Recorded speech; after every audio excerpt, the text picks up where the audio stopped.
What's up, everybody? Bass Curtis, Ohio's finest outdoors.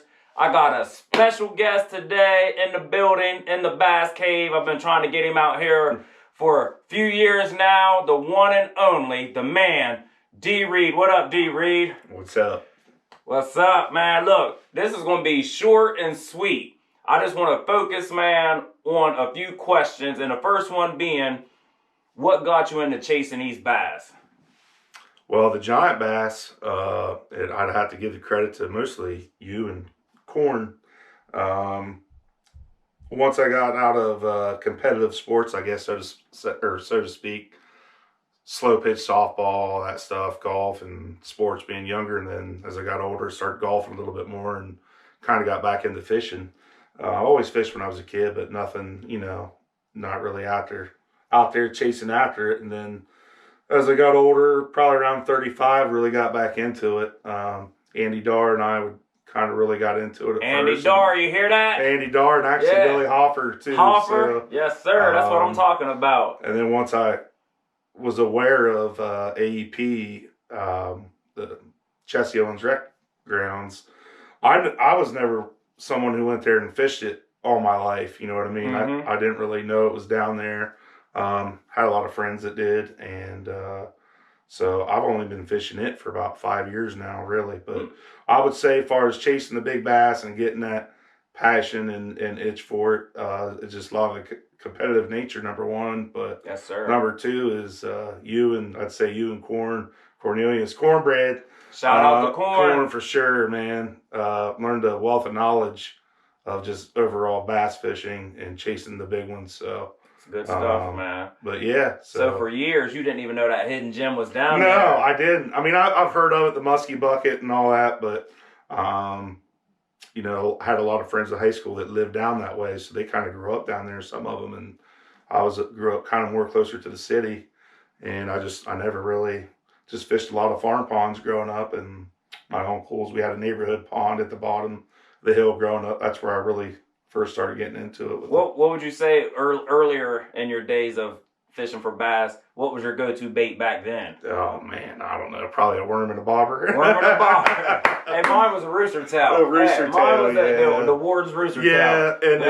And just a classic twister tail jig head with the green or the pink or the black or the white. But my first big bass was actually out of the pond down at the bottom of the cul-de-sac at my mom and dad's growing up. It was probably around 4 pounds, and it was caught on a crankbait. Didn't really know what I was doing. I just threw it out there and cranking her down. But yes, sir. But yeah, about 5 years ago, I really started getting heavy back into it. And I told you guys this was going to be short and sweet, so we're going to get right to the point.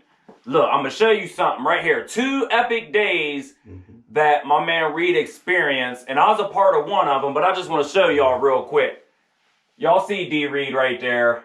He got a double, then he got another big one. And there's 2 days in specific that I want to focus on. You guys see that? So we're going to start with your double. I believe that you were in a Jesse Owens State Park bass tournament that day. Tell me about that day, man. It was. That was Guru Outfitters, when he was still storefront out in Chandlersville, was hosting bass tournaments on the weekend, starting in the spring, all the way through the summer, and every weekend. So I fished them, and then no luck was close. They go 5 fish. They go by length instead of weight. So one day out of one of the good ponds, it was probably late spring, April, May-ish.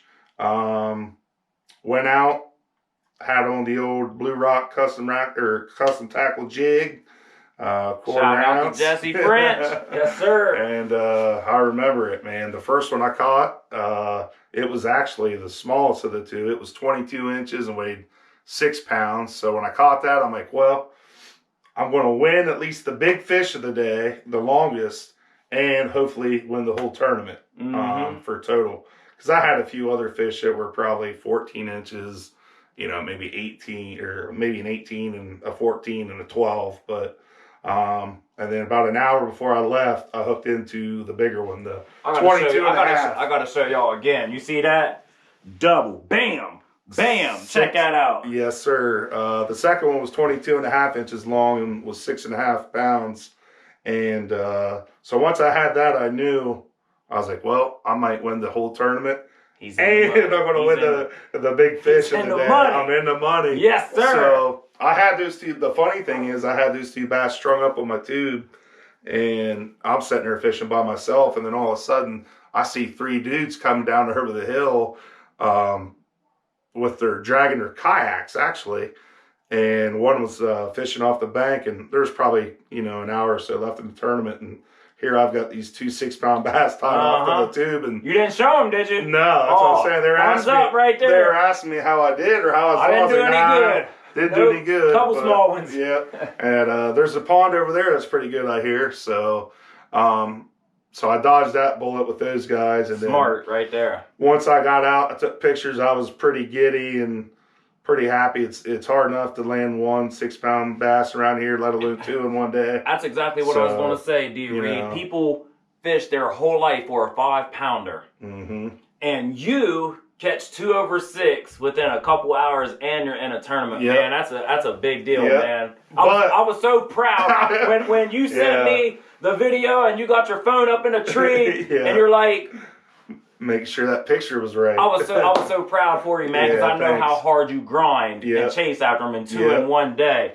So that's a big deal, man. Yeah, I got as far as the grinding goes, my main fishing partner now is Mr. Justin Unger. Unger, what's up? Holler at your boy. Get out here to the bass cave. Him and I hit it pretty hard on the weekends, pretty much. Whenever the weather's decent enough, we'll go out and not catch any, and other times we'll catch 1 or 2, and then we may catch a giant. Catch a giant. Fast forward, right? Yes. That happened. Fast forward.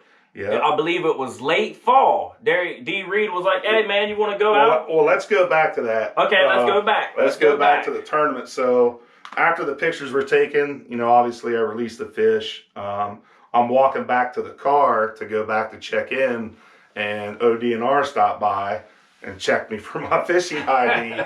And I'm kind of, happy and not really shaking. And they stop and get out and kind of asked me what was going on. So I explained what I was there for and that I caught a couple big nice ones, and they asked for my ID or whatever, and everything was fine. They were really nice.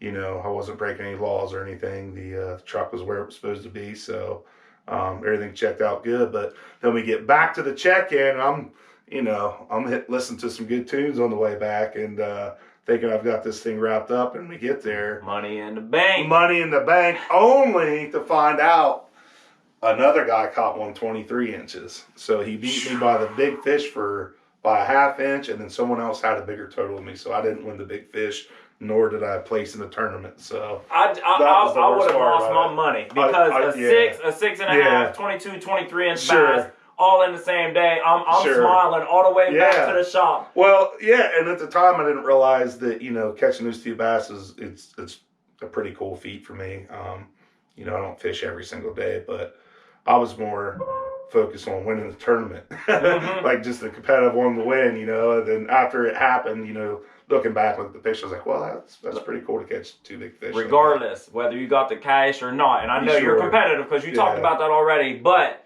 I guarantee you they didn't have 2 fish 22 and 23 inches. Yeah, so that was the funny part of that day. So it was the highest of the highs, and then went the lowest of the lows. But it'll always be a high day for me. No, I just remember him lining up at camera and I'm like, D. Reed, he got 2 trophy bass, man, 2 fish of a lifetime. It was a good day. It really was.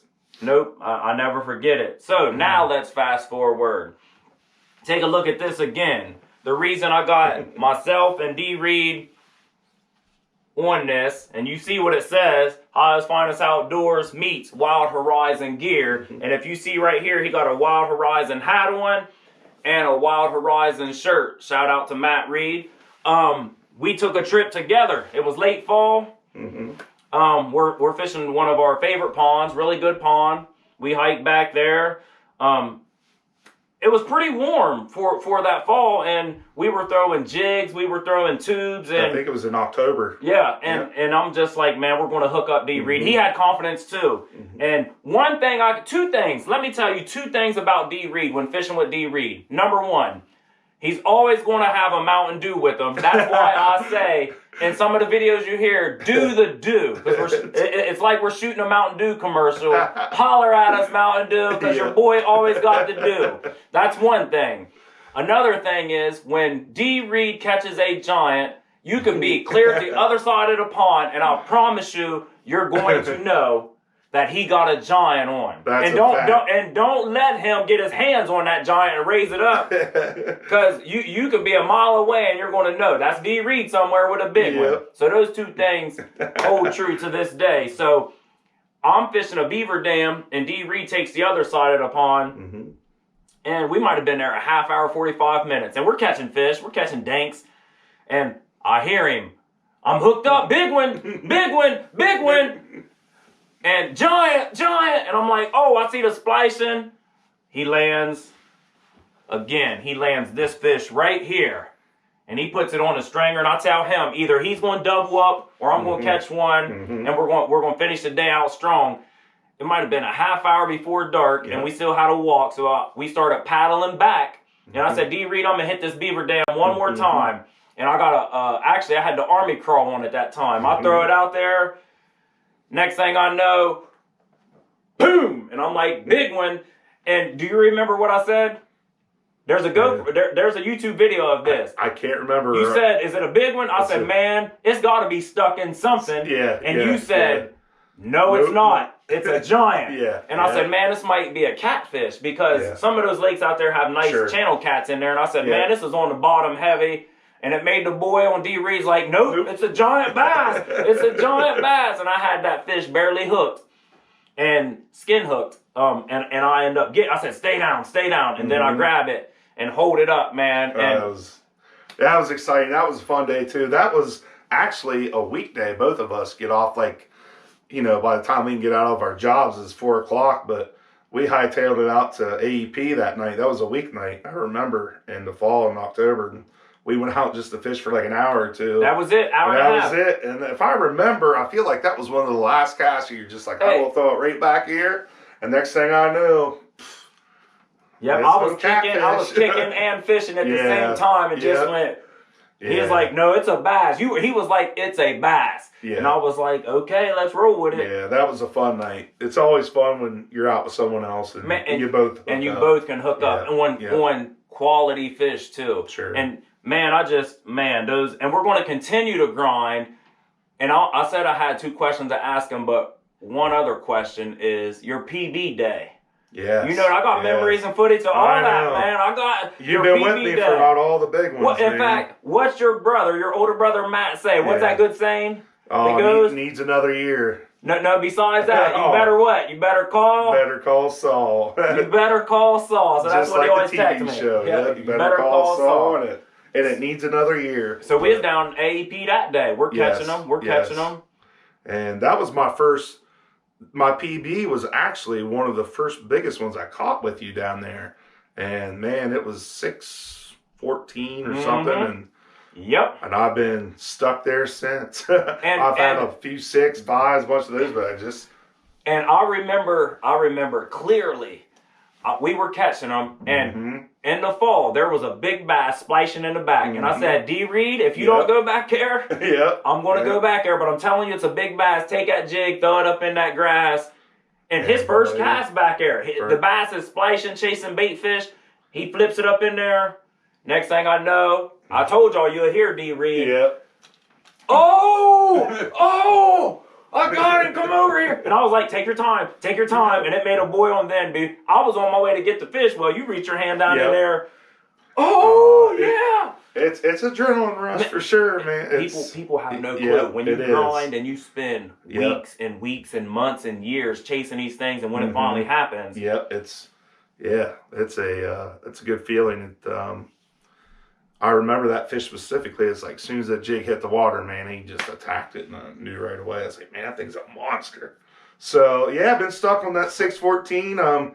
I'm looking for the goal, obviously. 2024 goals, which we're into the new year, and it's perfect weather out lately. Yeah. Goal for 2024. At least 7 or 8 pounds plus is the goal. You hear it right here. The Bass Cave, D. Reed, you hear it. 7 pounds plus is the goal. One more thing, everybody that sits on this couch in the Bass Cave, the viewers love to know the 3 favorite baits of all my guests. So if you had 3 baits to pick all year, what would they be? Number 1 would be probably the jig, the Fury Flipping Jig Blue Rock. Probably fish that 3/4 of the year around here, and then my probably a 1A and 1B would be the Berkley Pit Boss. Pit Boss. So, for me, it doesn't get much better than those 2. And then summertime bait, the 3rd one, I'd throw a frog, topwater frog. Okay. So yes, that's sir. it, man. You heard it from D. Reed. Hey, I greatly appreciate all the love and support. You guys subscribe, like this channel, share it. My man D. Reed, appreciate it, man. The Bass Cave. Thank you, brother. Thank you. Yes, sir.